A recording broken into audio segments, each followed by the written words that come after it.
Hey everyone, welcome to another episode of the 100% Wild Podcast. I'm Mark Kenyon with Wired to Hunt. I'm here with Matt Drury and Mark Drury from Drury Outdoors, as always. Let's do it. Let's do this. We're gonna have some fun, right? We've got a good question that's about someplace that only you really can speak to us about. So I'm excited about that, Mark. I don't know how you're going to be able to answer this without our help, Mark. That scares me a little bit.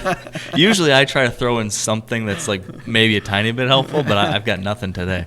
But I'm really intrigued with our topic today because it's so outside of my comfort zone and like what I think we're used to that it's going to be intriguing. Let's do it. The question of the day is brought to you by Cabela's, the world's foremost outfitter. I do a lot of hunting in the Midwest, but primarily here in the hill country in Texas. I was wondering about how you go about setting up bow stands as you would in the Midwest. There are no funnels, bottlenecks, pinch points, saddles, ridges, major travel corridors, or anything of that sort. Deer seem to come from all directions. Also, I was wondering how you go about finding doe bedding areas and buck bedrooms here as well. Love the podcast. Keep them coming. What do you think, Mark?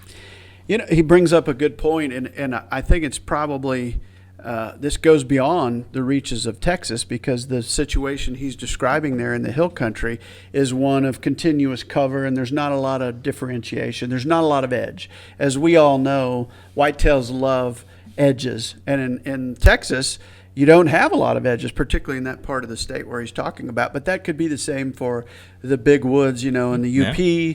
It could be the same for the Adirondacks, up in New York. Down in the southeast, there's these huge, vast expanses of timber. The Mark Twain National Forest, wherever there's big timber without a lot of edge, then it really takes a much more diligent effort from a scouting standpoint and camera standpoint to start figuring out where travel is. And when we go to the Stasny, we have parts of the ranch. It's a 10,000 acre lease, and parts of the ranch are nothing but cover, and it would remind you of the hill country where he's talking about. There are other parts of the ranch that have a lot more cattle on them. There's more pasture to it, and it is broken up, and it has a lot of edge. And in those parts, I see the deer acting much like they do here in the Midwest. However, those parts of the ranch that are all cover, which is what his question relates to, are very challenging to get your arms around in terms of deer movement. So I always do one of two things. I'm either going to sit in the highest point in topography or I'm going to sit in the lowest point of topography and at least let the structure give you some sort of an edge. If you don't have it in the edge of the cover, I at least want an edge in terms of the edge of the valley or the edge of the top of the ridge. And I'm going to set up and put my wind off of that edge based on where I see most of the deer movement. And he's right. You do see a lot of deer come from different directions. And in those situations, you're just going to have to give up more of your downwind side than you're used to in a point where you can get by with, say, I always want like 70 or 80% of the deer I see upwind of me. Well, there's places in Texas where I only have about 60 or 50% of the deer that I see upwind of me. It's just a much tougher situation. So therefore, you have to be diligent about your scent control, and you have to make sure that when you go in there, you're scent free and you're not educating those other deer. I hear what he's saying, and I can relate to it because we had those same problems in certain parts on the ranch there at the Stasny.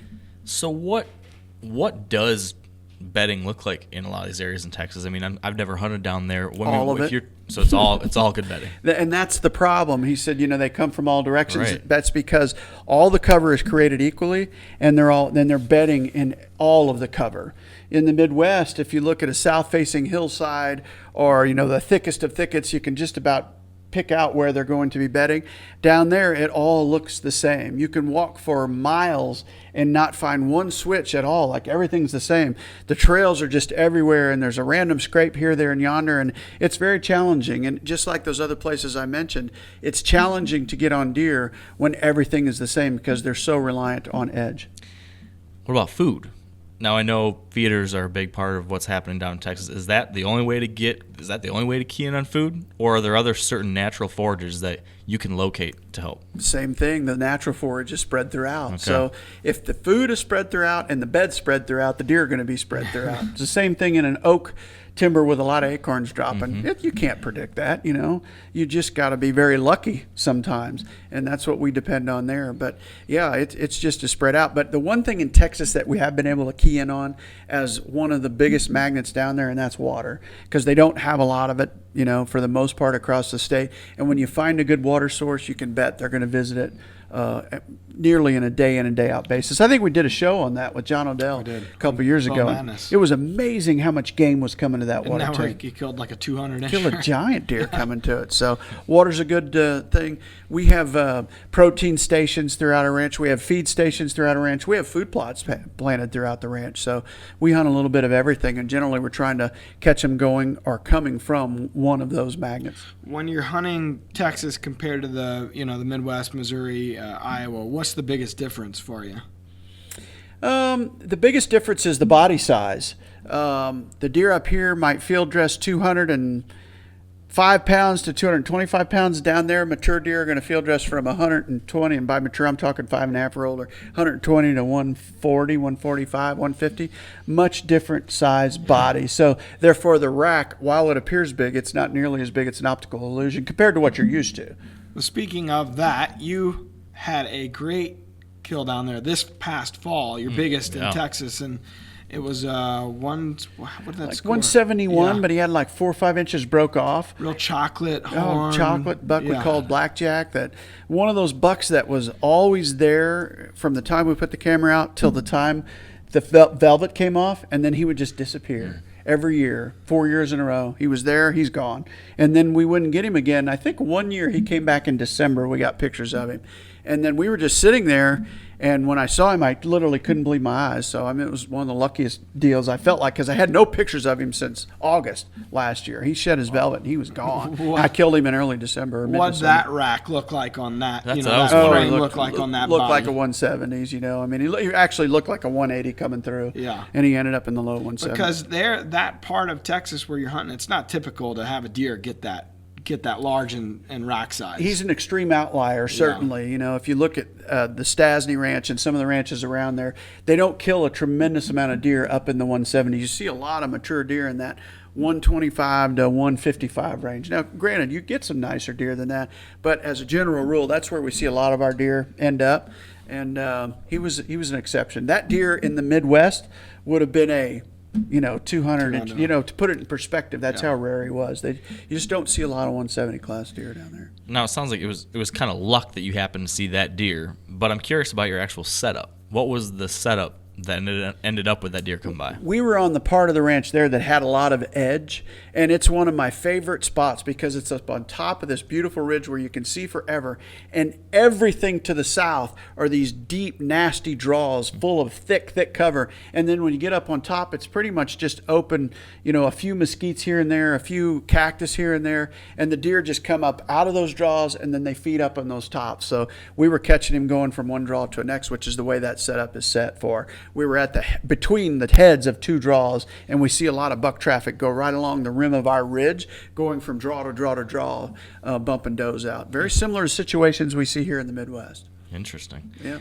Now, something I saw you use, a tactic you use in Texas, I think this was on one of your shows, maybe it was 13, season 2 or 3, and I don't know if this is what you called it, but I'm going to refer to it as Rattle and Run, where you are moving around, rattling often, kind of stalking on deer and moving around, hoping they come into that rattle. Yeah, we do it a lot. Can you actually, talk down about there. that? How you do that? Those- Why you do that? Those deer seem to call a lot better to me down there than the ones up here. It's clearly a different subspecies, and they just seem a little bit more aggressive.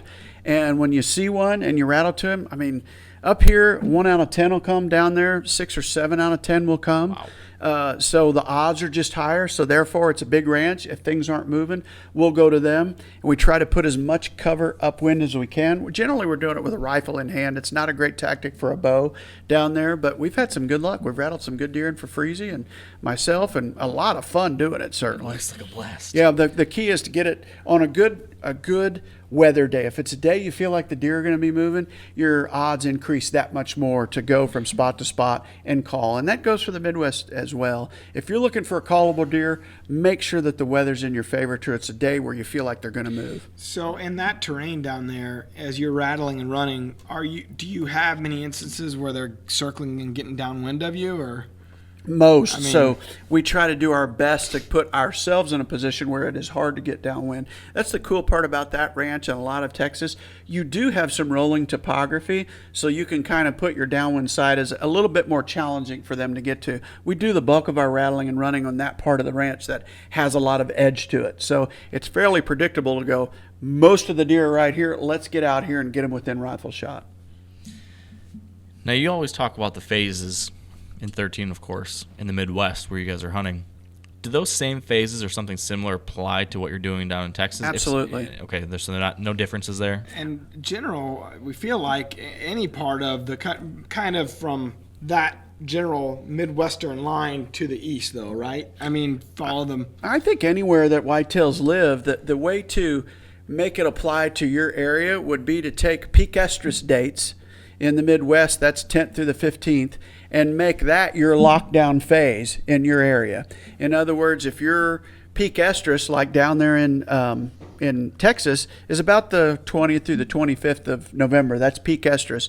So if you lift all the phases up and put the lockdown phase on those 5 dates, everything else pretty much lines up. So the last few years, I've been spending pre-lock, high anticipation, and the buck parade in the Midwest, and then the moment we lock down, if I'm not on something really good, I head south and I get to relive all 3 of those phases over again. It is incredible, and it's a great strategy. If you can find another state where the rut offsets a little bit from yours, then by all means you can go through the best phases twice if you plan it out correctly. Yeah. You know, to find that out, to find out when those peak breeding dates, I have just been doing some of this research myself. A lot of state biologists have data on peak conception because they go and they collect roadkill does and their fetuses, and they can backdate them by measuring that fetus and tell you when the peak of conception was, that average date. So you can go in your state, talk to your biologist there. I called the DNR for several states just last week and did this, and a lot of them can say, yeah, based on our studies, in Illinois it was, I'm going to get the date wrong, on November 8th through 11th I think it was. So call in your state, find out when that is, and then apply what Mark just said. Awesome. Call that your lockdown. There you go. How about how Texas deer react to these different movement factors that you often talk about? Temperature drops, barometric pressure, I think they react moon. more to them. Really? Like a temperature drop freaks Temperature them drop, out, right? man, get ready. Or a little precip because they don't see very much of it. Look out. It is, and I killed blackjack on a really light rain, real light 40-degree day, overcast 40-degree day. And it was just, and I mean, the moment we got out there and got set up, I mean, it was just buck after buck after buck. That's the cool thing about that ranch, or many parts of Texas. It's very target rich because of all that cover. They hold a lot of deer, and I mean, it was on that day. It was crazy how it affects them. So I think the triggers that we talk about in the Midwest affect those deer even that much more. They're aggressive. They move a lot, and because of that. Like in Iowa, I might get a buck here, and if I get him a mile away, I find that very rare. In Texas, I don't blink an eye at it. I'll get him 3, 4, 5 miles away. It's nuts how far those deer move down there. They walk a lot more than the deer up here do.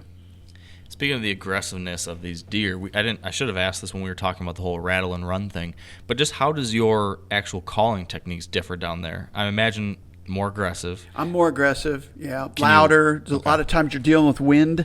So I have a tendency to try to find the highest pitch set of antlers I can and the loudest grunt call I can, because you deal with wind often down there. So bigger distances. It's just bigger country, you know. And how often are you rattling? I mean, I feel like when we're doing every 30 minutes, every 20 minutes, something like that. Interesting. Yeah. That would be a lot of fun. He would do well on my lease. That's what I do. I'm kidding, but I'm not. Yeah, but you know, the only reason I do it down there is because it's fine. It's a big place, and I got a lot of dirt. You know, if I had 100 acres leased down there, I would probably not rattle at all. You know, so it's really perspective about, you know, the opportunity. We're blessed to be able to share that ranch with those guys. That's a big piece for you. Yeah. That's not our normal setup, right? No, it's an exception. Yeah. You know? Is there anything else on the Texas side that is unique and worth noting? If you haven't tried it, go give it a try. That's the cool part about Texas. it's so large and so vast, and it's such a target-rich environment. And there are a lot of good quality outfitters in the state of Texas. Unlike a lot of states for whitetails, frankly, if you look at a lot of states in the country, you go, where's the best whitetail outfitter? There might be one or two. In Texas, there's probably 100 that you need to research and go talk to, because there are so many outfitters down there. You can buy a fairly reasonable hunt down in the state of Texas and go down there and enjoy that beautiful state. If you've never been there, give it a try, because it's literally it's incredible for whitetails. Just a couple off the top of my head. I know that John Odell goes with SEO hunts. Yep. And then Joe Schultz and Coondog use Mark Scroggins' family. What's the name of that one? I think if you Google Mark Scroggins, Texas. It's Danny Pierce and Mark Scroggins, and I can't think of the name of their operation, but yeah, those are two of the better ones. Yeah. And by SEO, it's SEO. Yeah. Southern Experience Outdoor. I forget what it stands for. What's the name of the main guy there? He's got his own. Mike Stroff. Mike Stroff. Yep. And last year, Susie Odell killed an absolute giant on that piece. Over 200-inch deer. Yeah. Is that the same place he killed his giant several years before? I don't know that. I don't think that's the same place. One was a ranch John had permission on, and Susie's was with SEO. Yeah. So, but the point being, there's a couple good ones right there to research and check out. So. Absolutely. From what I understand, too, like, because Texas is so large, there are some tremendously diverse ecosystems and habitat. Crazy. Like, you can hunt some very different types of places all within the same state, which seems pretty cool. And you hear a lot of pushback sometimes about the state of Texas, and I say anybody that's pushing back just had never been there. Because if you're a whitetail hunter, you go to the state of Texas and you don't enjoy it, you're lying. We did a podcast with Nick Munton. Didn't he say they went down there and they shot? They had to go to a ranch. They got invited to a ranch. Him and Waddell and T-Bone, where it was a strict management program, and the deal was they were going to go into it knowing there was culls and does, mostly does, right? And they shot 57 deer in 3 days. It's a lot of trigger pulling. Yeah, it's target-rich environment. I'm not joking. And he said that it didn't phase. I mean, they needed that and then some. You know, it was a huge number of deer that ranch had. I'm sure it was a large area, and well. Yeah. Texas has got it going on also from a management of the resource perspective. They have the MLD or MLB ranches where you can register your ranch with the state, and then they allow you whatever permits you need to manage that ranch the way you see fit. They have a biologist assigned to you. He'll come out, they'll discuss the overall sex ratio, and he'll say, you need to take X amount of does and X amount of bucks. They don't care if one guy kills them or 100 guys kill them. So they manage by ranch as opposed to the entire state, which I think is the way to do it. Smart. Every state should go that route. Yeah. You know? Or at least if they did it on a county by county basis, you know, something realistic. Well, and this is getting way off topic, but I was just thinking about that. You know, in Missouri, they just came out with, you know, X amount of more counties that they kind of shut down for feeding because of the CWD. If your county's touching a county that tested positive, they're shutting down feeding and all that stuff. And it's interesting because, you know, and both of Dad's counties. Now 3 counties for Dad in Missouri where he has farms. He can't do any feeding anymore, and he doesn't. And you know, and it should be case by case basis because his farms. I mean, he's got so many deer there. He needs to. You know, he can't kill enough does. He can only get so many tags. You know, and he just can't kill enough. Yeah, the same. We can go down and manage our ranch as we see fit. We share it with a lot of people. Yeah. You come to Missouri. I live in Iowa. If come to this state, I get 1 doe permit. Yeah, crazy. That's it.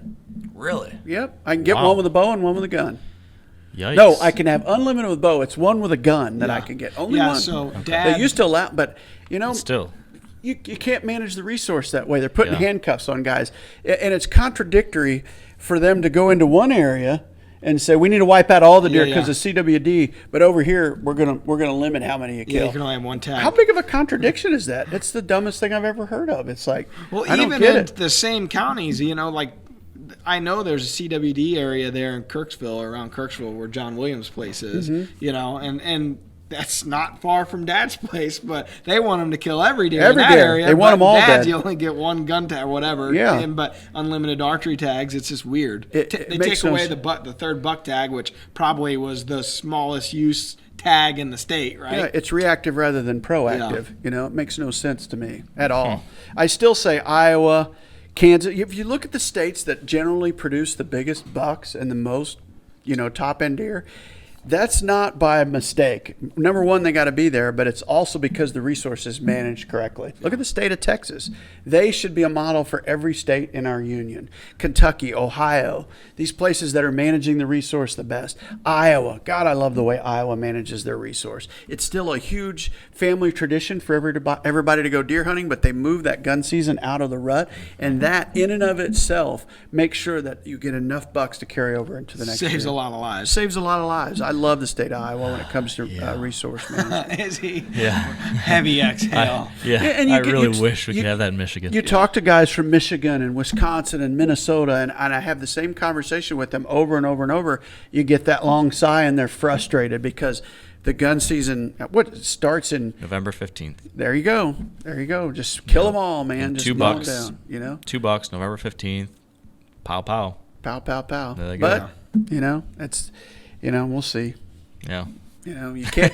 And they manage for the masses. They think they do. But look at Texas. Look at Iowa. You don't see the population there going, wait a minute, move it into the rut. No one in Iowa says that because they've got the best deer herd in the country. But there's a bunch of people in Missouri going, get this gun season out of the rut. And if you're thinking from now I know that there's a whole slew of different things that these management into it. that they have to, when they're making these decisions. A lot goes into it. But if you want to look like where are people going, spending their money and buying properties and hiring outfitters and going in hotels. They're leaving your state as they're opposed to leaving coming Michigan to it. and they're all going to Ohio, Kansas, Iowa.